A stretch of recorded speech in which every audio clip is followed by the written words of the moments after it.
Pernahkah kamu ingin menyelam ke bagian samudra yang paling dalam? Nah, hari ini kamu akan punya kesempatan mewujudkannya. Sebelumnya, seberapa lama kamu mampu menahan napas? Tidak terlalu lama. Tenang, jangan khawatir. Silahkan naik kapal selamku dan ikutlah denganku dalam perjalanan menuju kedalaman. Siap? Oke, ayo menyelam. Saat ini, tepat di bawah permukaan, kamu melihat banyak makhluk hidup berkeliaran di sini. Banyak sekali ikan dan hewan laut, serta halo, orang-orang yang sedang berenang melambaikan tangan ke kita. Tapi kita tak akan berlama-lama di sini. Dadah! Pada kedalaman 20 meter, ada dunia baru yang terbuka di depan matamu. Terumbu karang dangkal tumbuh dengan indah tidak jauh dari pantai. Dan hey, kita bertemu banyak orang lagi di sini. Tapi kali ini, mereka adalah penyelam scuba. Tanpa peralatan khusus ini, tekanan air di kedalaman ini tidak ramah bagi penyelam biasa. 40 meter adalah kedalaman tempat kita berpamitan, bahkan kepada penyelam rekreasi. Ini adalah batas maksimum yang diizinkan untuk mereka. Selamat bersenang-senang, teman-teman. 60 meter, dan kita bertemu orka pertama. Paus ini mendiami perairan yang relatif dangkal di hampir semua laut dan samudra di dunia. Tahukah kamu bahwa orka adalah predator puncak? Artinya, orka tidak punya musuh alami dan tidak ada yang bisa mengalahkannya. Pada kedalaman 70 meter, kita bertemu dengan hiu paus, spesies ikan terbesar yang diketahui dunia dengan berat mencapai 60 ton. Umurnya pun lumayan panjang, semoga panjang umur selalu ya. Hiu paus bisa hidup sampai sekitar 130 tahun. Sekarang, lihatlah keluar. Jika kamu melihat penyelam scuba, artinya dia adalah seorang profesional. Karena pada kedalaman 100 meter, mereka harus sangat berhati-hati agar tidak terkena penyakit dekompresi. Penyakit ini terjadi jika kamu naik terlalu cepat ke permukaan. Dan jika beruntung, kamu juga bisa melihat gurita Pasifik raksasa. Dia tinggal di perairan dingin mulai sedalam ini dan sampai kedalaman 2000 meter. Sekarang, kita memasuki bagian samudra yang gelap. Pada kedalaman 150 meter, hanya 1% cahaya dari permukaan yang sampai ke sini. Sisanya diserap oleh air. Segala sesuatu yang lebih dalam dari sini akan menjadi semakin gelap. Hei, lihat! Pada kedalaman 200 meter, ada oarfish raksasa yang mengitari kapal selam kita. Makhluk ini diyakini sebagai penyebab dari semua penampakan ular laut. Dan banyak yang salah kaprah. Terkadang, mereka berenang ke permukaan dan menakuti para pelaut dan perenang. Tidak heran, panjang ikan ini bisa sampai 11 meter.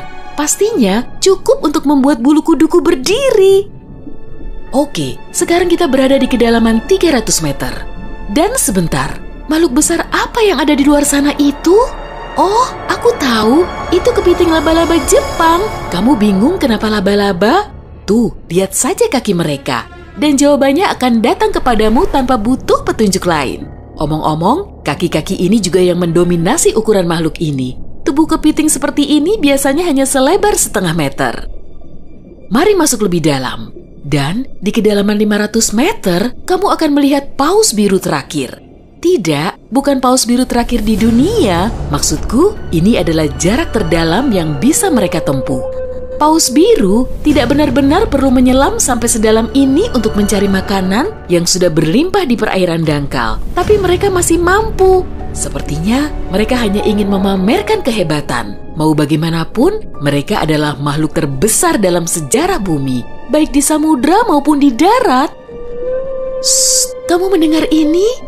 Ini adalah suara yang dibuat paus sirip untuk berkomunikasi dengan teman-temannya dari jarak berkilo-kilometer. Mereka bisa melakukan ini berkat saluran shofar atau saluran laut dalam yang umumnya dimulai dari 600 meter, tapi kedalamannya dapat bervariasi. Ini adalah lapisan air yang kecepatan suaranya paling rendah dan gelombang suara dapat bergerak ribuan kilometer sebelum menghilang. Pada kedalaman 830 meter, kita telah mencapai titik tempat Burj Khalifa, gedung tertinggi di dunia. Tidak akan mungkin menunjukkan ujungnya ke permukaan jika diletakkan di bawah air. Hei, ayo kita coba. Sekarang kita memasuki bagian samudra yang sangat menarik. Di sini tidak ada sinar matahari dan banyak makhluk aneh berkeliaran. Salah satunya adalah cumi-cumi raksasa. Ya, yang luar biasa besar itu. Dia mendiami kedalaman 900 meter. Bayangkan makhluk dengan mata sebesar frisbee. Paus sperma memburu monster ini, tapi mereka dijamin mampu melawan balik. Melihat mereka bertemu adalah pemandangan yang menegangkan. Dan disinilah kegelapan pekat akhirnya menyelimuti kita. Zona tengah malam. Tekanan di sini sangat besar, sehingga jika kamu entah bagaimana bisa sampai ke sini tanpa kapal selam, kamu akan hancur dalam beberapa detik. Dan lebih malangnya lagi, tanpa melihat apapun, pasti tidak mau kan? Kembali ke topik. Di kedalaman 1100 meter terdapat Mata Barat, salah satu gunung berapi samudra terdalam di dunia. Letusan terakhirnya terjadi pada tahun 2009 dan bahkan direkam oleh kendaraan yang dioperasikan dari jarak jauh. Di kedalaman 1280 meter, kita melihat hiu putih besar yang ganas. Predator ulung ini adalah jagoan di kedalaman ini. Penglihatan mereka agak buruk dan mereka bergerak menggunakan indera penciuman. Jadi, mereka sama sekali tidak membutuhkan sinar matahari untuk memburu mangsa.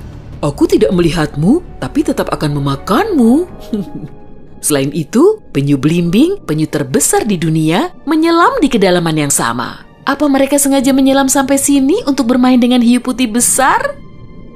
Wah, lihat jala-jala besar itu. Kita sekarang berada di kedalaman 1500 meter, tempat metode penangkapan ikan bernama menangkap semua digunakan. Jala di sini akan diseret di sepanjang dasar samudra, menangkap apa saja yang kurang beruntung di sana. Mengenai seberapa merugikannya metode ini bagi kehidupan samudra, biar kamu sendiri yang menilai. Pada kedalaman 1830 meter, jika berada di Grand Canyon, kita akan duduk di titik terendah dan terdalamnya.